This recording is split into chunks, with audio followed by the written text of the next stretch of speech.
Law 31. Control the options. Get others to play with the cards you deal. Judgment. The best deceptions are the ones that seem to give the other person a choice. Your victims feel they are in control, but are actually your puppets. Give people options that come out in your favor, whichever one they choose. Force them to make choices between the lesser of two evils, both of which serve your purpose. Put them on the horns of a dilemma. They are gored wherever they turn. Observance of the law. From early in his reign, Ivan IV, later known as Ivan the Terrible, had to confront an unpleasant reality. The country desperately needed reform, but he lacked the power to push it through. The greatest limit to his authority came from the boyars, the Russian princely class that dominated the country and terrorized the peasantry. In 1553, at the age of 23, Ivan fell ill. Lying in bed, nearing death, he asked the boyars to swear allegiance to his son as the new Tsar. Some hesitated, some even refused. Then and there, Ivan saw he had no power over the boyars. He recovered from his illness, but he never forgot the lesson. The boyars were out to destroy him. And indeed, in the years to come, many of the most powerful of them defected to Russia's main enemies, Poland and Lithuania, where they plotted their return and the overthrow of the Tsar. Even one of Ivan's closest friends, Prince Andrei Kurbsky, suddenly turned against him, defecting to Lithuania in 1564 and becoming the strongest of Ivan's enemies. When Kurbsky began raising troops for an invasion, the royal dynasty seemed suddenly more precarious than ever. With emigre nobles fomenting invasion from the west, Tartars bearing down from the east, and the boyars stirring up trouble within the country, Russia's vast size made it a nightmare to defend. In whatever direction Ivan struck, he would leave himself vulnerable on the other side. Only if he had absolute power could he deal with this many-headed hydra, and he had no such power. Ivan brooded until the morning of December 3rd, 1564, when the citizens of Moscow awoke to a strange sight. Hundreds of sleds filled the square before the Kremlin, loaded with the Tsar's treasures and with provisions for the entire court. They watched in disbelief as the Tsar and his court boarded the sleds and left town. Without explaining why, he established himself in a village south of Moscow. For an entire month, a kind of terror gripped the capital, for the Muscovites feared that Ivan had abandoned them to the bloodthirsty boyars. Shops closed up and riotous mobs gathered daily. Finally, on January 3rd of 1565, a letter arrived from the Tsar explaining that he could no longer bear the boyars' betrayals and had decided to abdicate once and for all. Read aloud in public, the letter had a startling effect. Merchants and commoners blamed the boyars for Ivan's decision and took to the streets, terrifying the nobility with their fury. Soon, a group of delegates representing the church, the princes, and the people made the journey to Ivan's village and begged the Tsar, in the name of the Holy Land of Russia, to return to the throne. Ivan listened, but would not change his mind. After days of hearing their pleas, however, he offered his subjects a choice. Either they grant him absolute powers to govern as he pleased, with no interference from the boyars, or they find a new leader. Faced with a choice between civil war and the acceptance of despotic power, almost every sector of Russian society opted for a strong Tsar, calling for Ivan's return to Moscow and the restoration of law and order. In February, with much celebration, Ivan returned to Moscow. The Russians could no longer complain if he behaved dictatorially. They had given him this power themselves. Interpretation. Withdrawal and disappearance are classic ways of controlling the options. You give people a sense of how things will fall apart without you, and you offer them a choice. I stay away and you suffer the consequences, or I return under circumstances that I dictate.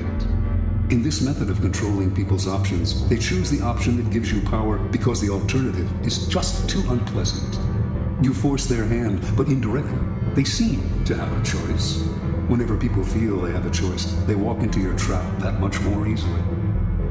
Keys to power. Words like freedom, options, and choice evoke a power of possibility far beyond the reality of the benefits they entail. When examined closely, the choices we have in the marketplace, in elections, in our jobs, tend to have noticeable limitations. They are often a matter of a choice simply between A and B, with the rest of the alphabet out of the picture. Yet, as long as the faintest mirage of choice flickers on, we rarely focus on the missing options.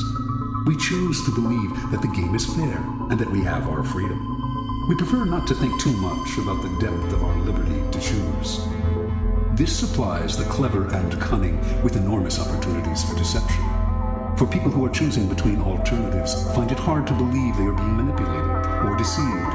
They cannot see that you are allowing them a small amount of free will in exchange for a much more powerful imposition of your own will. Setting up a narrow range of choices, then, should always be a part of your deceptions. There is a saying, if you can get the bird to walk into the cage on its own, it will sing that much more prettily. The following are among the most common forms of controlling the options. Color the choices.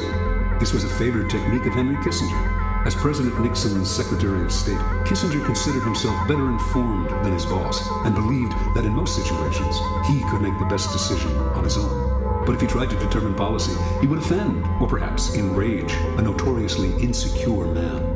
So Kissinger would propose 3 or 4 choices of action for each situation and would present them in such a way that the one he preferred always seemed the best solution compared to the others. Time after time, Nixon fell for the bait, never suspecting that he was moving where Kissinger pushed him. This is an excellent device to use on the insecure master. Force the resistor. This is a good technique to use on children and other willful people who enjoy doing the opposite of what you ask them to. Push them to choose what you want them to do by appearing to advocate the opposite. Alter the playing field. In the 1860s, John D. Rockefeller set out to create an oil monopoly. If he tried to buy up the smaller oil companies, they would figure out what he was doing and fight back. Instead, he began secretly buying up the railway companies that transported the oil.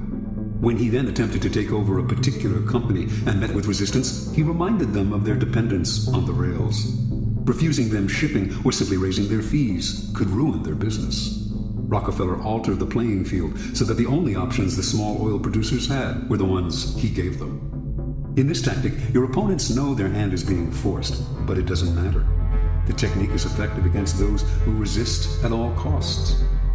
The shrinking options. The late 19th century art dealer Ambrose Vollard perfected this technique.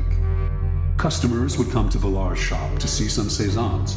He would show 3 paintings, neglect to mention a price, and pretend to doze off. The visitors would have to leave without deciding.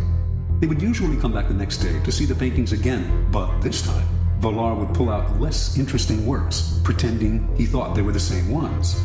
The baffled customers would look at the new offerings, leave to think them over, and return yet again. Once again, the same thing would happen. Vollard would show paintings of lesser quality still. Finally, the buyers would realize they had better grab what he was showing them because tomorrow they would have to settle for something worse, perhaps at even higher prices. A variation on this technique is to raise the price every time the buyer hesitates and another day goes by. This is an excellent negotiating ploy to use on the chronically indecisive, who will fall for the idea that they are getting a better deal today than if they wait till tomorrow. The weak man on the precipice. The weak are the easiest to maneuver by controlling their options. Cardinal de Retz, the great 17th century provocateur, served as an unofficial assistant to the Duke of Orleans, who was notoriously indecisive. It was a constant struggle to convince the Duke to take action. He would hem and haw, weigh the options, and wait until the last moment, giving everyone around him an ulcer. But Retz discovered a way to handle him. He would describe all sorts of dangers, exaggerating them as much as possible, until the Duke saw a yawning abyss in every direction except one, the one Retz was pushing him to take. This tactic is similar to color the choices, but with the weak, you have to be more aggressive. Work on their emotions, use fear and terror to propel them into action. Try reason, and they will always find a way to procrastinate. The horns of a dilemma. This idea was demonstrated by General William Sherman's infamous march through Georgia during the American Civil War. Although the Confederates knew what direction Sherman was heading in, they never knew if he would attack from the left or the right, for he divided his army into 2 wings, and if the rebels retreated from one wing, they found themselves facing the other. This is a classic trial lawyer's technique. The lawyer leads the witness to decide between 2 possible explanations of an event, both of which poke a hole in their story. They have to answer the lawyer's questions, but whatever they say, they hurt themselves. The key to this move is to strike quickly, deny the victim the time to think of an escape. As they wriggle between the horns of the dilemma, they dig their own grave. Understand, in your struggles with your rivals, it will often be necessary for you to hurt them. And if you are clearly the agent of their punishment, expect a counterattack. Expect revenge. If, however, they seem to themselves to be the agents of their own misfortune, they will submit quietly.